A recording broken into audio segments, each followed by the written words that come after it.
Good evening all, and welcome.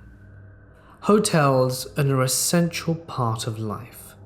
That sanctuary, that safe haven, the place of comfort you are while away from home, holding all your belongings and your safety day and night. But sometimes, this isn't the case, as we're about to find out. So get comfortable, lock your doors, and let the darkness take control. This is actually my friend's story, but I trust them and they seemed visibly shaken up by what happened. After we graduated high school, we went on a trip to Samui, which is an island in Thailand. And during the day, we would mess around while waiting to go out at night. We rented motorcycles, rode around the island, but on that day, this happened. I was too lazy to go out, so I stayed behind with some other friends. When they got back, they told us about how they eventually got a bit hungry and lost, and that they stumbled upon some old lady by the road. They asked her directions to anywhere they could grab food, and all she did was point them in the direction of the road. They said thanks and rode on that way until they got to what looked like a hotel and restaurant. They were greeted by reception and directed towards the restaurant. The place seemed perfectly fine, but as they explored the place, they noticed something was off. It was completely empty. It looked like it was abandoned, even though when they got there, it seemed to be in perfect condition. They got out of there as fast as possible, and when they met other locals and asked them about that place, they said that it had been closed for years. These friends of mine are the adventurous type, but they looked disturbed when they returned back to the hotel. This happened during my holiday this past Christmas. I went on a family holiday with my dad, mum, and brother to Tasmania, which is kind of like a big island to the south of Australia.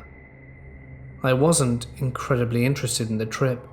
I just wanted to spend time with my family, so I left all the bookings to my dad, and I never will again.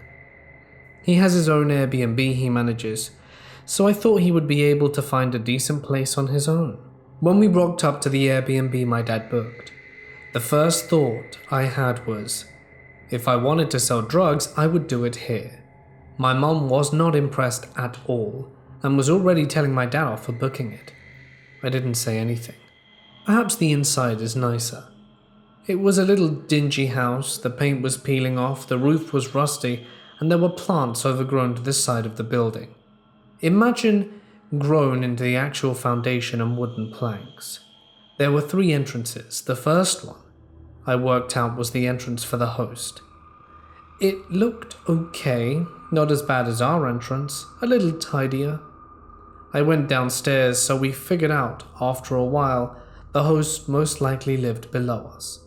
The second looked like it was the main entrance to the house, but it was sealed shut. The door looked like it would break down if anyone was to even push on it slightly, and was obviously unused. The third was ours. Aside from the overgrown plants, it was fairly normal. From the looks of it, we figured out later on, it looked like the host had divided the house up somehow. She lives below, we live upstairs, but there was one half of the house upstairs that wasn't accounted for. It's hard to explain, but the space we occupied only accounted for half the house, and only went up to the main entrance I spoke of, which is in the middle of the house. We checked in, which equated to grabbing the keys. The host had never contacted us at that point. All was well on the inside. It looked a little old, but wasn't creepy from the get-go. I did notice some odd things. I only mentioned this to my dad. There were a bunch of antique instruments displayed at the entrance, and right on the top of these, of the piano, were 3 things that looked like urns. Now to explain, I am of Chinese descent. These urns freaked the hell out of me and my guys. Some people think they're for display, but we use it to store ashes of the dead. So I really didn't like them being there. I told my dad and he didn't like it either, but he went and tapped the urn to see if there was something in it but couldn't tell. But he mentioned that the one he tapped was definitely ones we used for ashes. It had scripts on it like safe passage to the heavens from what I could make out. After I stopped freaking out, I went and picked first dibs on the biggest room as per my usual, but then noticed that there were heaps of mirrors around the room. Again, another thing. Not sure if it's just a Chinese thing, but we don't like sleeping with mirrors facing us when we're in bed if we can help it. So I went to move one of them, which was smack bang in front of the bed. It was leaning against a door, and when I took the mirror away, the door actually opened ajar a little. That freaked me out. I got my dad and we decided it's better I slept with my mum in another room, and he later took this room with my brother. There was another room, but we didn't use that. Again, my dad, being dad, opened the doors a little and shouted, "Hello," before I told him to shut up. I had a peek inside but couldn't make out much, only that it was dusty and seemed to be part of the other half of the house. My dad soon put a chair and suitcase on top of it, in front of the door to keep it shut. Fast forward to that night, everyone is sleepy and went ahead to bed. I stayed up a little because I had some emails from work to catch up on and went to work in the living room area. At one point around 11:30 p.m, I remember there were a few thumps on the roof. It sounded almost like footsteps, then followed by the loudest and most horrendous noise. It sounded like a train was on top of me. It was screeching like steel on steel and lasted maybe 30 seconds. I literally froze at that point. I didn't know what to do. I thought my dad would come and check on me, but no one ever did. I didn't say anything the next morning because I thought I may have imagined it out of tiredness. The following night, the same thing again, except I was in bed this time. I just got to it, so not asleep yet. It was around the same time that the exact same noise started up again. My mom woke up but was frozen like me. Dad came to check on us and we were all just frozen there, listening to this noise, wondering what the hell it was. After it stopped, we were freaked out but managed to shrug it off and went to sleep. Before I fell asleep, I remember hearing some faint thumps that stopped shortly after it started. The next morning, we kind of had a meeting of some sort to discuss this. This is when I told them of the night before. We were extremely unsettled at this point, and luckily it was checkout day. We just got the hell out of there and never found out what it was. The creepiest thing was, after we packed up and left, and were well away from that place, Dad was driving but he still looked disturbed, so I asked him if he was okay. He said, "I am now, but I didn't have a good night's sleep."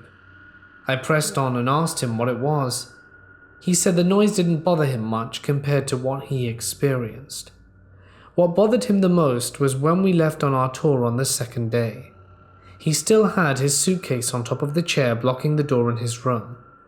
He showered and he also left the towel on the chair to hang. He said when he came back he noticed the door was slightly ajar. The chair had moved slightly and the towel was on the floor, as if someone tried to push it from the other side, but unsuccessfully after they noticed there was a lot of stuff on the other end. I forced him to ask the host about the noise in the door. She replied that the door was the door to her art room, and the noise was just a possum on the roof. I don't believe her. The noise was not something an animal or even a human can make. Airbnb host, I hope we do not meet, like, ever. I was with the US Army stationed at Camp Casey, in the Dongducheon area of South Korea, north of Seoul, about 10 years ago. We had heard from one of the local taxi drivers about a hotel that was closed down. We asked other locals, and stories varied from a fire causing people to abandon it to a shooting in the underground nightclub inside the hotel. Highly unlikely given the strict gun control there. The facts were sparse. All we knew was that a majority of the building is as it was left the night people left. We gathered up a few friends that weekend and headed out of the gate, stopping for some coffee and street vendor food before heading to the old hotel. Once we arrived, we immediately noticed some structural damage, and immediately to the right on the reception desk, there was a wedding book and photos of the couple and attendees scattered across the surface. Very odd objects to leave behind and never come back for. We continued through the first floor, sweeping each room military style, to ensure we were alone and not falling victim to pranks from the homeless. This story happened 2 years ago. I was 16 on a trip to Armenia with my family. We had rented a car and driven around the whole country in about 2 weeks. This incident happened about halfway through the trip and scared the living daylights out of me. So my family and I were staying in this really fancy hotel for the night. My parents had decided to book it as a little treat, because they usually just go for regular and simple hotels. We were all excited to stay there. It was big and luxurious, with an indoor pool and gym. We all collectively decided to go for a dip in the indoor pool. It was really fun. We swam around, played with some volleyballs, and just enjoyed the fact that we were the only ones in the pool. After having had our fill of splashing around, one by one my family members decided to head back to our rooms to take a shower, until there was only my mother and I left. That's when the creepy guy arrived. We were still in the pool, sitting in the water, when a hotel staff member enters the pool room. I knew he was staff because he looked like a local and went to turn on the pool lights by the switch box on the other side of the pool. The first thing that struck me as odd was that he purposefully walked by us, staring directly at me with a creepy smile. I was a bit weirded out, but many people look at us weirdly because we look like Europeans, so light hair and skin, which is unusual for them. Anyway, he stayed in the room, doing something in the corner, while my mum decided that it was time for her to leave the pool and head back. Because I shared my room with my sister, and I knew she was probably still in the shower, I remained in the pool. After my mother left, however, the guy kept giving me looks and staring at me, so I quickly changed my mind. I got out of the water, took my towel and started walking out. That is when the man decided to come and talk to me. He told me how pretty I was, and he thinks I'm beautiful. Asks for my age in broken English. And I just smile, nod, thank him and leave. Again, a tad creepy, but not unusual yet. I go into the ladies' bathroom, just next to the room with the pool, and it's just one bathroom, which is perfect since all I wanted to do was quickly change up my swimsuit into some dry clothes so that I didn't leave a trail of water in the nice hotel. About halfway through changing, suddenly a thought struck me. I hadn't locked the door. I'm half naked, so I turn around and switch the lock. I kid you not. 10 seconds pass and the doorknob wiggles. I innocently enough guessed it was another guest just wanting to change for a swim, or perhaps the cleaning lady. I'm done maybe a minute after and step out of the bathroom and I see no one. Well, no one except the creepy guy walking away from the bathrooms. At that moment it hit me that he was the one who was trying to open the door. He turns around, gives me a sickening smile, and walks back towards me. I booked it back to the pool, grabbed my shoes that I had forgotten, and he's right behind me. A bit too close for comfort. And he keeps giving me those creepy compliments. I give him a fake smile and tell him I have to go. He then follows me out of the pool area, proceeding to walk just behind me, and I arrive at the exit of the wing without the pool, gym, bathroom. And I see the door is closed. My heart stops. I'm terrified that he may have locked it. I've never been so relieved as to when I opened the door with no issue. I almost ran out of there, him still standing by the door. I climbed the stairs to my room, trying to calm myself down. I arrived to my floor, and that's when the elevator doors ding. Guess who steps out? That's right, the creepy guy. He leaves the elevator, walks to me, still smiling and pointing towards a flight of stairs leading to the rooftop. He asks me if I want to join him on the roof and look at the view together.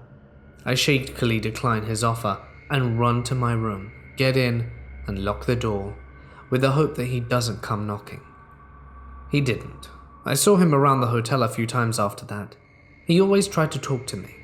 I told my parents and they freaked out. But we didn't say anything since it appeared that he was someone quite important in the hotel. maybe a manager or something. But nonetheless, why would someone be pursuing me, trying to unlock the room I'm changing in, and flirt with me when obviously he's getting nothing back, not to mention my age? I found it all quite disturbing and wrong. This happened on the first time I went to Disneyland for 4 days with friends on a performing arts trip. It was day 2. We were in our rooms without any adults, so there are 3 11-year-old girls alone in a sketchy motel. What could possibly go wrong? We were having a good time being loud as stupid kids usually do, playing truth or dare, and I vividly remember one of the dares was to post an embarrassing picture on Wishbone, and I did so, and we were laughing like a bunch of hyenas. 11 p.m. rolls around and we hear knocks on the door and immediately get worried since it was lights out at 10. Whoever was there tugged on the door, but earlier that day I argued with my friends to make sure the door was locked. Being the balls of bravery, I take the initiative and go to the door, dragging a chair along behind me. I step onto the creaky chair, and through the peephole I see some guy with a stained black hoodie and no pants nor shoes. I turned to my friend and said, "There's some guy at the door in just a hoodie." My friends were terrified, while I was just kind of fed up with this. I thought about yelling, "Get lost," but my buddy decided against it, since he would realize that we were in the room. Not to mention I have a high-pitched voice that makes me sound like a 5-year-old, so he would know I was young. We were all pretty scared, and having previously been warned by our friends in other rooms to watch out for them, we stayed quiet. 5 minutes later though, the man screams and runs off. My friends and I were horrified, as were I, but relieved. When the man turned to leave, I saw something in his hand. I could only see that it was shiny, long, and probably sharp, but decided to not mention this to my friends, to not scare them more. But what definitely creeped me out especially was that I don't know what would have happened if I didn't push my friends to check to see if the door was locked. Thankfully, we were safe that time, behind the thinly veiled portal of a wooden door. I have a story to share with you about when I was a night auditor at a hotel in the White Mountains of New Hampshire. This was a snowy winter night. Ski season was just starting, so we weren't super busy yet. We had a few guests, but was pretty quiet for the most part. My job was to do the audit, which took about an hour, then make my rounds to check all the doors that were supposed to be locked. The doors in the ballroom were the creepiest. I had to walk across a huge dark room lined with mirrors to turn the light on so that I could check the doors, then shut the lights off to make my way around the room again. I tried to get this done as quickly as I could, but I always felt scared. After that, I would make my way to the pool to check those doors, and would make sure no one was still there. I had to do my rounds twice a night. In between those times, I basically sat at my desk and tried to stay awake. I'd play solitaire on the computer, or read. Pretty boring, but I made the most of it. The front desk was enclosed with a small office behind it, so the only way to get onto the other side of the desk was through the office. The small office behind the desk had a door that I could lock, and a small window that I could see and hear through if someone were to come up to said desk. In between my rounds was the longest part of the night, probably between 1 and 5 a.m, when I had to do my second round and started setting up the coffee table for the continental breakfast. I would sit in the back office at my desk in the dark and try to stay awake. Sometimes, though, it would be hard and I would rest my head on my arms and take a nap. I'm a very light sleeper, so I would always hear any noise and jump right up. Besides, at this time of the year and night, it was very rare to get a walk-in looking for a room.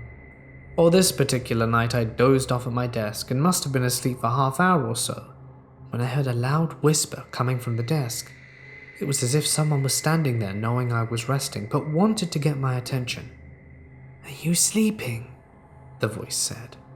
I raised my head and stood up to come out the desk, but there was no one there.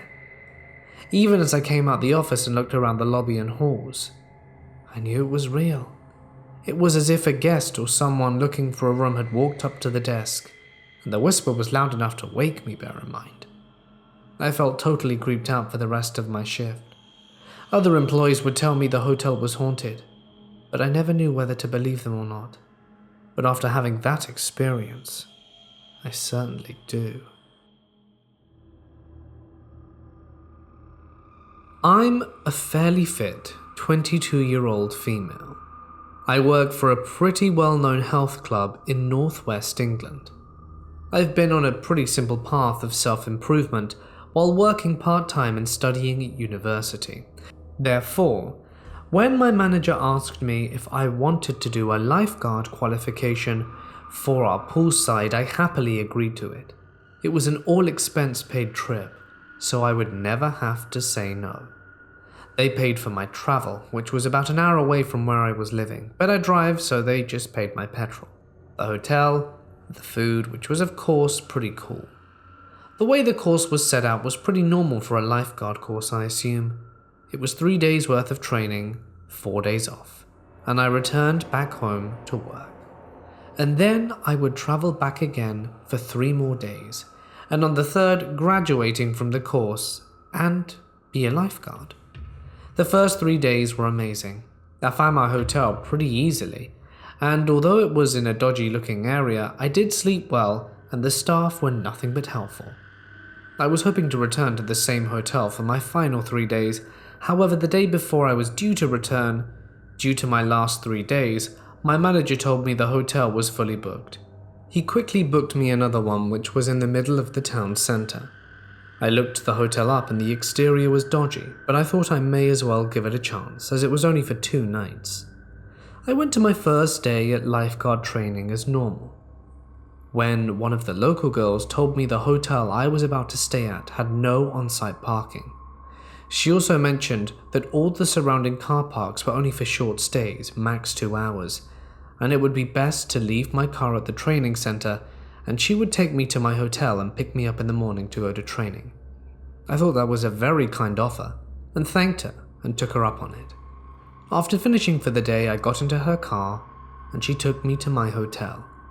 She also mentioned that she used to rent near this hotel, which was a small family-run business and not a chain. It had no room service nor kitchen, and therefore pointed me in the direction of Sainsbury's, McDonald's and Subway. Perfect. Night 1 in the hotel. I walked around in the hotel. The lobby seemed nice, although there was construction in the surrounding rooms. The girl at the front desk, a blonde with blue eyes, greeted me and began check-in. She smiled and let me know I had been upgraded, but since she didn't know why, I didn't question it. I was just happy to be in the executive suite. She walked me to my room, which was like a maze. You need a special key card to get to my set of rooms, the executive suites. This meant no random people could walk through the hallway near my room, and I felt safe. Upon entering, I was amazed. I had never been in something so classy. The room was massive. On the left, there were stairs to the bathroom. Stairs! There was a balcony, a queen-size bed, a couch, a TV with Netflix, and a table full of complimentary water, tea, and biscuits. I chilled for a bit and then suddenly realized how hungry I was, and thought that I should nip to Sainsbury's before it gets dark. All was good. On the way back from the shop was when it all started to get weird. I returned to the hotel and got to the door which needed the special key to open the doors for the executive suites, and there was a man just outside dressed in a suit.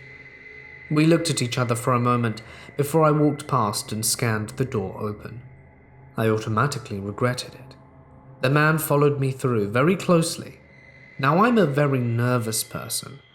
I panic at practically anything, and it drives me crazy. Of course, I panicked at this point and thought better safe than sorry and literally ran to my room. However, I turned my head slightly to see the man had kept up with me. Very well. I started to weep, opened the door extremely clumsily, threw myself in and slammed the door closed. The weirdest bit was that the man actually looked as though he was about to walk into the room with me. Now you're probably thinking, why didn't I call front desk? Truth is, I don't know. Maybe I should have. But with how the story progresses, I know I had done the right thing by not calling the front desk. You'll understand shortly. I eventually calmed myself down and thought about running myself a bath before Love Island started at 9 p.m. I ran the bath, stripped, and sat on the toilet. I left the bathroom door open because it was a nice hotel room and I had no reason to close it.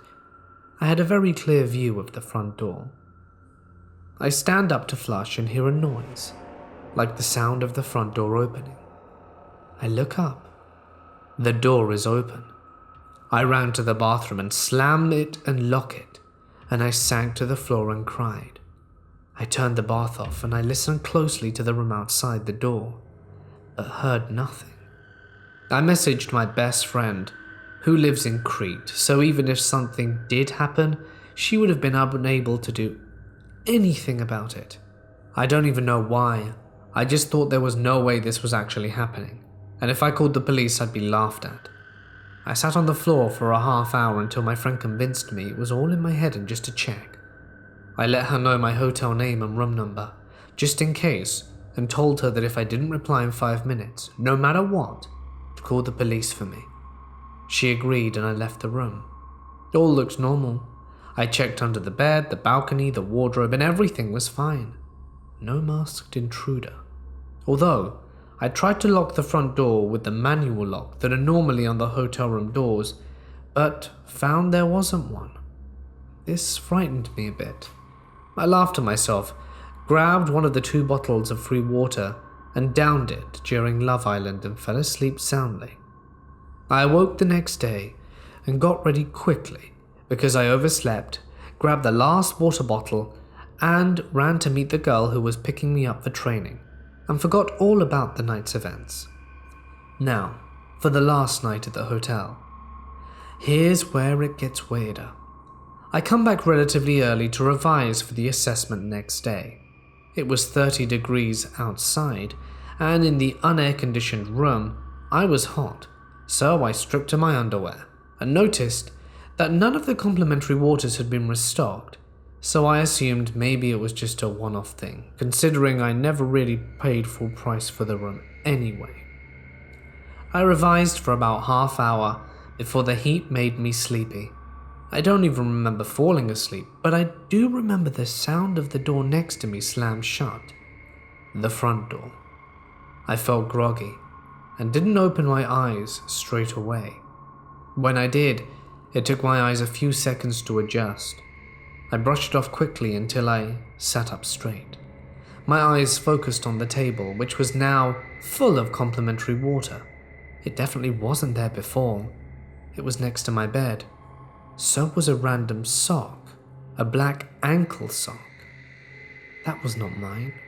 One of my socks, though, that I had put in a pair was no longer on the floor but had gone missing altogether, like someone had taken my sock and replaced it with their own.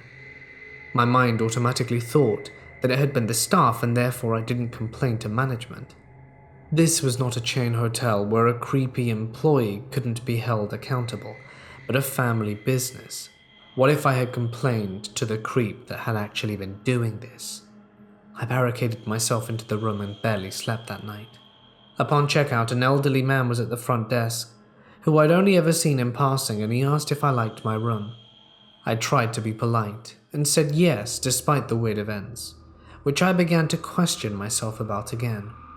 He told me my manager had rang the day before I arrived, and he decided to give me a quiet room to myself, which he likes to do for the younger girls. He then asked me to leave them a good review. I began to feel uneasy again, but had my lifeguard assessment that day, so I pushed it to the back of my mind. I passed with flying colors and drove home. It wasn't until I sat down on my own bed that the situation hit me. Something wasn't sitting right. So I went to the hotel on TripAdvisor. Something I should have done, or my manager should have done, from the very start, before sending a young girl there alone. 3 separate reviews. Out of the 4 reviews that I actually bothered to read, before feeling too physically sick at what I read to continue. 3 contained a warning to women. Men were trying to get into their rooms and staff would walk in unannounced. Even when they were confronted, the staff would deny it. This was when I knew I had not made what happened up in my head. People or a person had been coming into my room while I slept half naked and stayed for an unknown period of time taking my clothes. It still sends a chill down my spine just sharing this with you now. I let my managers know who made complaints against the company, but so far nothing has come of it. I don't know what else to do about this situation. It is absolutely disturbing. In college, I went on a trip to Vienna through a program with my university. There were 8 of us college students, including me, and then 2 professors. A little info about me. I had lived in different countries and traveled all my life due to my dad's job. Also, because of my dad's job, he taught me from a young age to be aware of my surroundings and how to spot people who might wish to do me harm. Since I am small with blonde hair and blue eyes, I tend to stand out in most other countries. Anyway, enough background.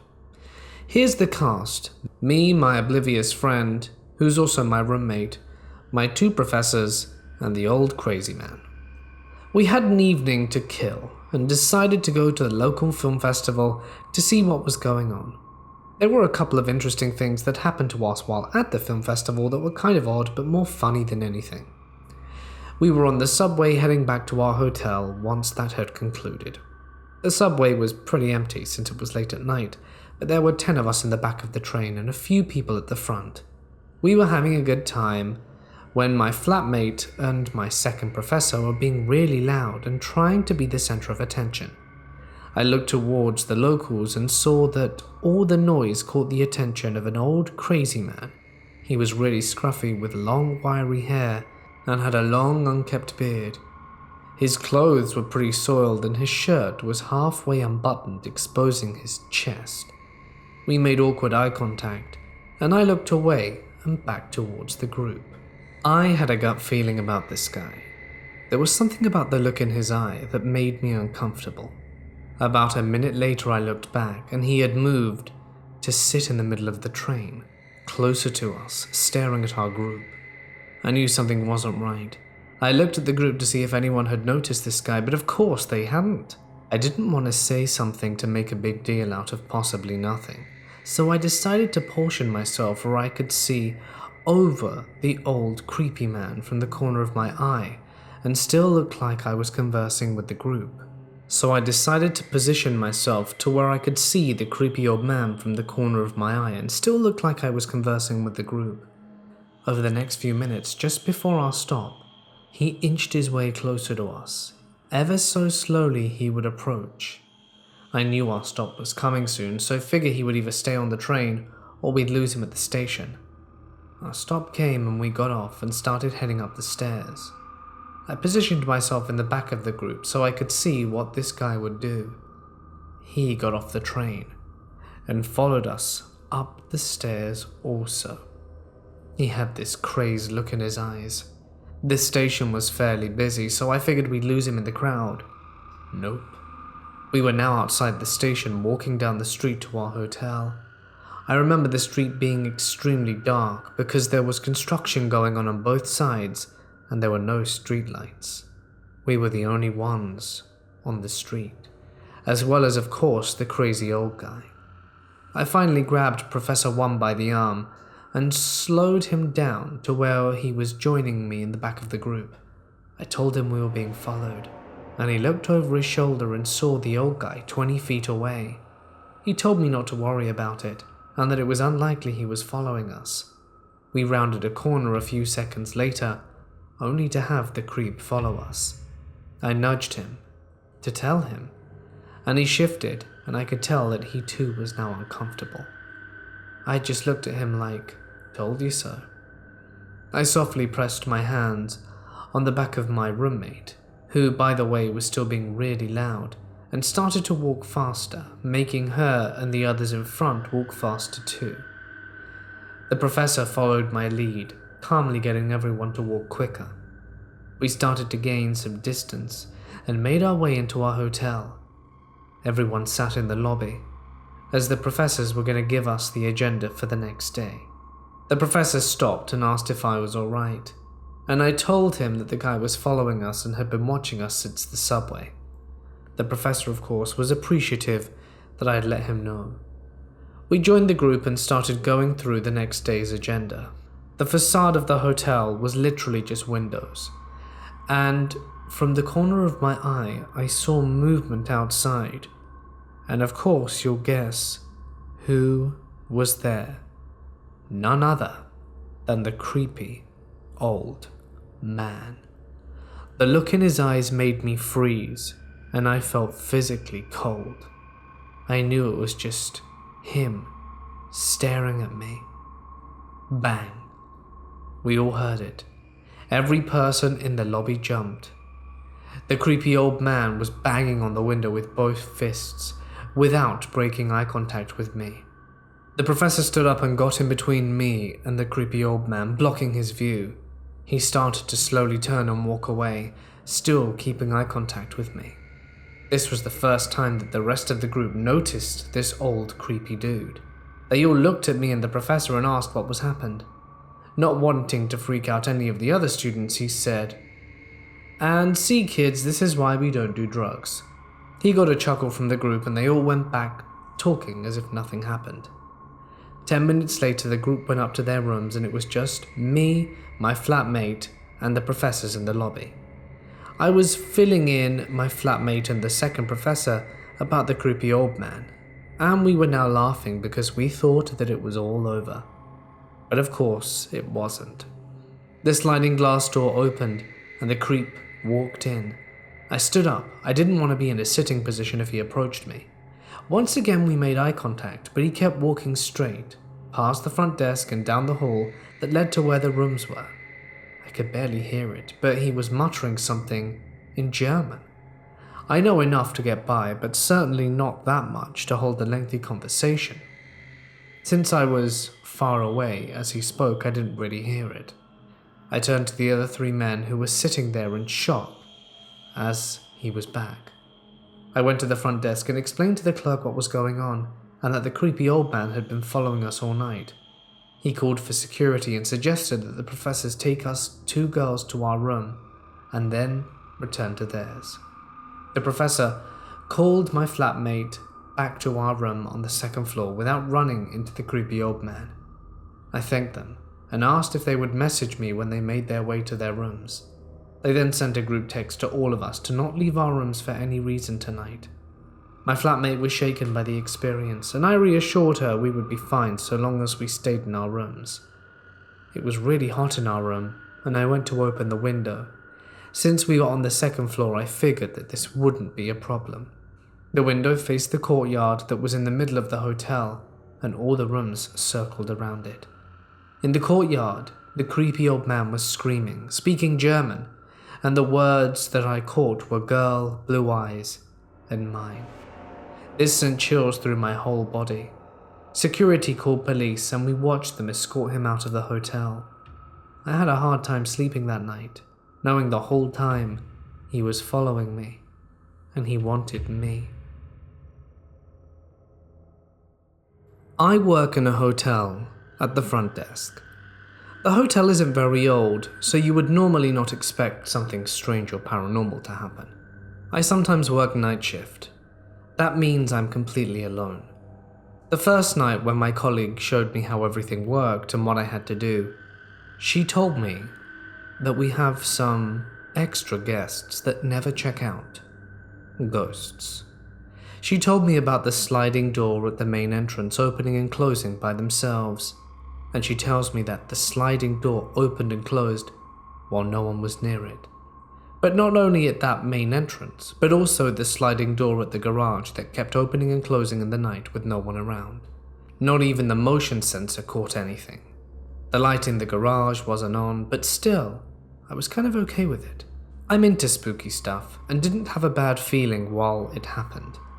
But one thing did freak me out. All of the other stuff you could have just said was electronics. But one night I heard the elevator ding behind me. The elevator just makes that sound when someone on the floor presses the button. But as you can guess, I was alone.